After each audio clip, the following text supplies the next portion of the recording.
Most revered Gautamanji Maharaj, other senior monks, brother monks, brahmacharis,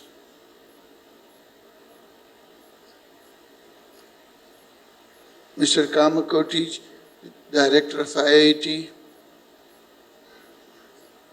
devotees and invitees. We are amidst this great 125th anniversary celebration of the Ramakrishna Math Chennai. At the outset, I would like to extend my hearty thanks to Most Revered Gautamanji Maharaj, the Vice President of our Sangha and Adhyaksha of Chennai Math, and also to Swami Dharmanishtanandaji Maharaj and other monks for inviting me to this function and to be amidst you during this great celebration. The topic given is the vision of Swami Vivekananda, which is really a very significant, important topic. If we have a clear understanding of the vision, the great ideas of Swami Vivekananda for the future of India and the future of the mankind, we will be really able to see the India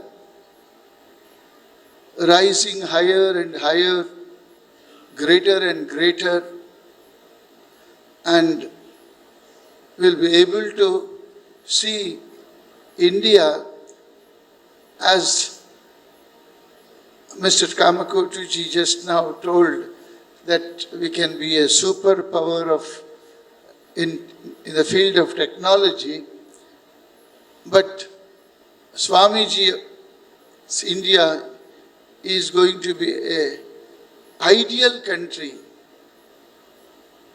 a model country, wherein human beings will spiritually, materially, civilizationally, culturally evolve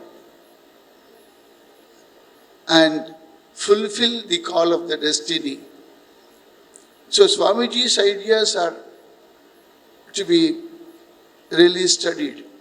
Now, why only Swami Vivekananda's vision or ideas are very, very important for the regeneration of the country or the mankind? Why not other ideas?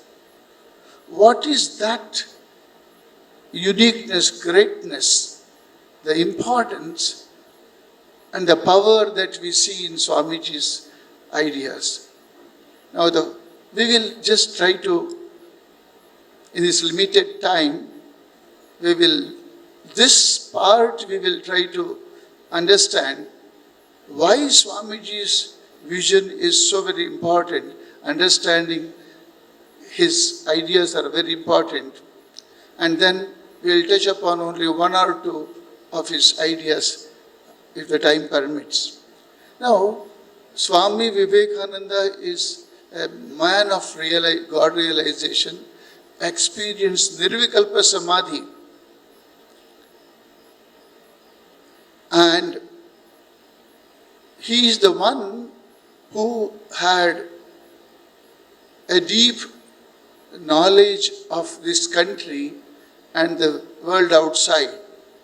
He is a man of knowledge, and right from the cave days to the modern times, whatever the knowledge has emerged in the human mind, Swami Vivekananda has made a classical study of all the knowledge, essential knowledge, separated the grain from the chaff, essential from non-essential, and integrated them with the futuristic vision and also with the present day relevance. That is what Swamiji has done in his complete works. If you study the seeds of light of great ideas striven in the complete work of Swami Vivekananda, we will really understand that there are about 12 syntheses we can see in Swamiji's works. Synthesis is the past knowledge and the present knowledge is synthesized with insightful thinking and creative thinking with the future need for the future purpose. That is what is called synthesis. And Swamiji, in his works you can see, his visions are replete with these syntheses. Synthesis of secular and spiritual, synthesis of science and religion, synthesis of work and worship, synthesis of ancient and modern, east and west, knowledge and devotion, reason and emotion, theory and practice, patriotism and universalism, orthodoxy and heterodoxy, individual goal and the social goals. So that which are poles apart, apparently contradictory, Swamiji has bridged them, synthesized them, and made it a practical tool for the transformation of the human mind and the human personality and human society. That is the greatness of Swami Vivekananda. That is why his ideas are very, very important. Which mind, with what background of knowledge, with the touch of reality, the thoughts emerge. That decides the power of knowledge, the practicality of knowledge, and that is going to really transform the mind and the human personality and the society. So Swami Vivekananda's, having seen this, the gamut of knowledge, that's why Romarola says, the constructive genius of Swami Vivekananda can be summed up in 2 words, equilibrium and synthesis. That is what we find in Swamiji, and that is why Swamiji's ideas and visions are very, very valuable for us. We are yet to really clearly understand the Swamiji's ideas, which are like a tip of an iceberg, and reinterpret and practically work out to the practical level to rebuild India. Another point is Swamiji has seen the entire country, not only through the books of history. He was an ardent student of history of the India and history of the world. But he, as Parivrajaka, moved around the entire length and breadth of country and knew India's, problems and the solution, the cultural strength and our civilizational power like a palm of his hand. So that is why Swamiji is so very important, relevant to us. It is not only from the books, but he has seen the 19th century India and the whole world. Not only India, he went around the world. He has visited Japan, China, Europe, America, UK, and met people and had a touch of the civilization.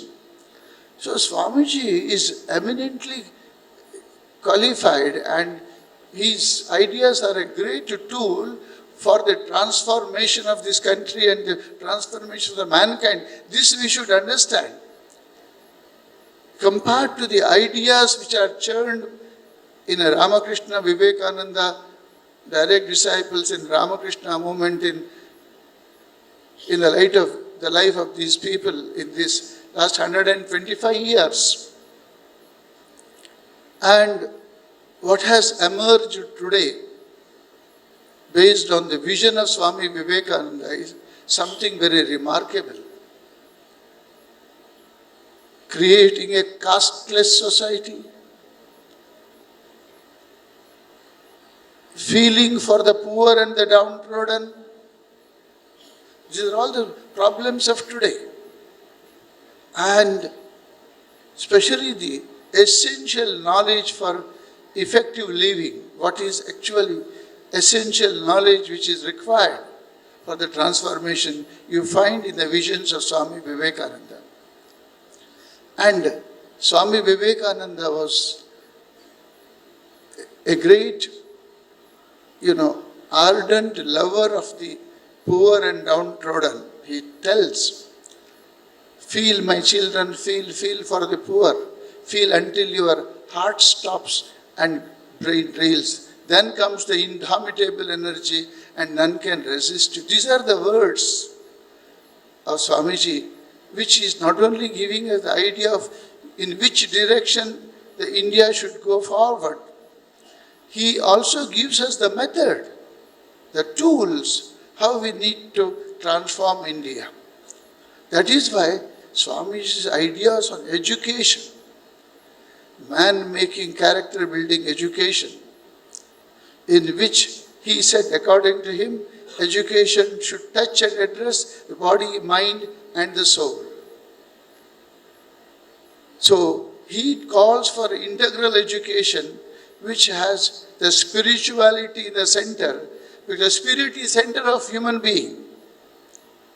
Any education bereft of spirituality is a lopsided one, says Swamiji. So, up India and conquer the world by spirituality. Why did Swamiji say this? Up India and conquer the world by spirituality. And we see he was the first ambassador in the recent history who has gone abroad and broadcasted the Indian spirituality and the Indian call of Indian human society, the harmony of religion, basic solidarity of life, and potential divinity, and a peace and harmony. These are all the constructive, positive ideas that this Indian civilization is going to give to the world. Now, so that is why Swamiji's ideas are very, very important. They have to be studied with very deeply, with a research mind, and then work out the various steps and formulas for the regeneration of this country. I will touch upon you one or two ideas of vision of Swami Vivekananda and then conclude. Time is running out. There are many ideas Swamiji has. What is called vision of Swami Vivekananda means his mind could foresee what is going to happen. We are all surrounded by kind of problems and darkness we see. But Swamiji is able to see the incoming light of the dawn. He had a futuristic but realistic vision. So Swamiji's prophecies are very, very important.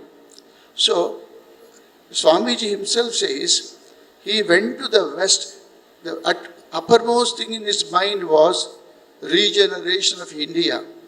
He did not go to the West Parliament of Religion just to be popular and give talks. He himself says in his own words, Swamiji says, I will lay before you my ideas on regeneration of India. They have been in my mind for a long time. Even years before I left the shores of Madras for America. And that I went to America and England was simply for propagating those ideas. I did not care at all for the Parliament of Religions or anything else. It was simply an opportunity for it. Was really those ideas of mine that took me all over the world. So Swamiji went round the world and did everything.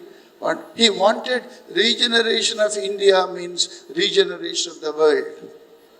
He knew if the India will rise again, the whole world will rise.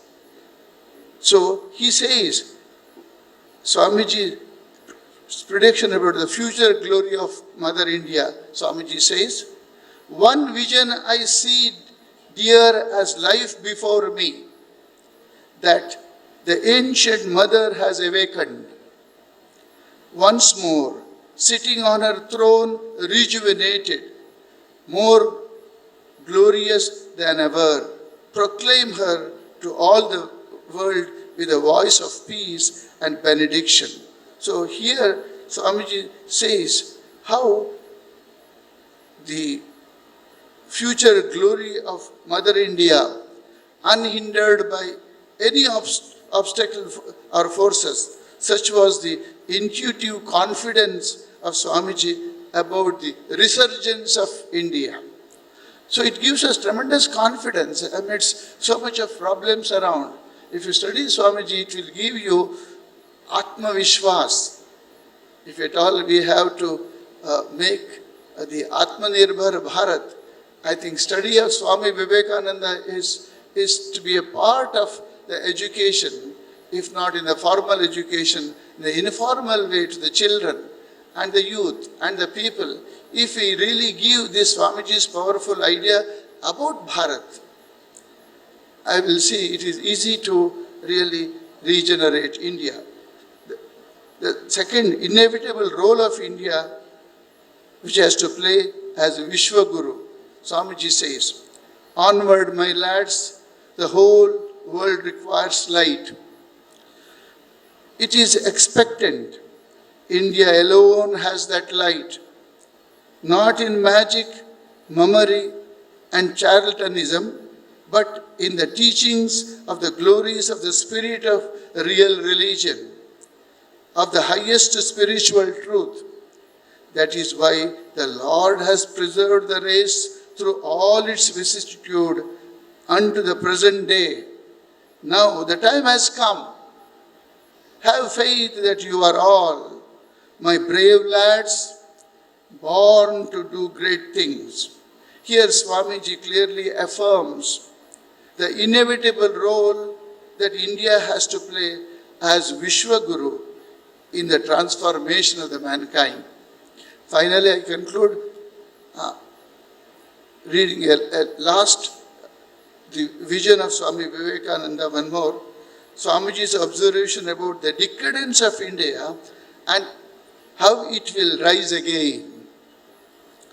I too believe that India will awake again if anyone could love with all his heart the people of the country, bereft of the grace of affluence, of blasted fortune, their discretion totally lost, downtrodden, ever starved. Here, the quarrelsome and envious. Then only will India awake when hundreds of large-hearted men and women, giving up all desires of enjoying the luxuries of life, will long and extend and exert themselves to their utmost for the well-being of the millions of their countrymen who are gradually sinking lower and lower in the vortex of destitution and ignorance. Here we could see Swamiji's hope in the re-awakening of the India in spite of the present predicament. So the potential that is hidden in Bharat, in India, Indian culture, Indian civilization, the inherent strength that is there, the spiritual strength, the material strength, the intellectual strength, and also the whatever the nature has given us, India can be definitely a great model, progressive, spiritual country, and it can definitely regenerate and transform the whole world. If India, Swamiji's equation is, if India rises, the whole world will automatically rise. Such is the basic approach of the Indian polity and Indian existence and Indian culture. India will never rise at the cost of others. If India rises, we will find what is called Sadguna Sampannata, the moral and the spirituality are intertwined together. In India, when there is a spirituality, the morality and the well-being of all, the feeling for others, is because we see everybody as our own self.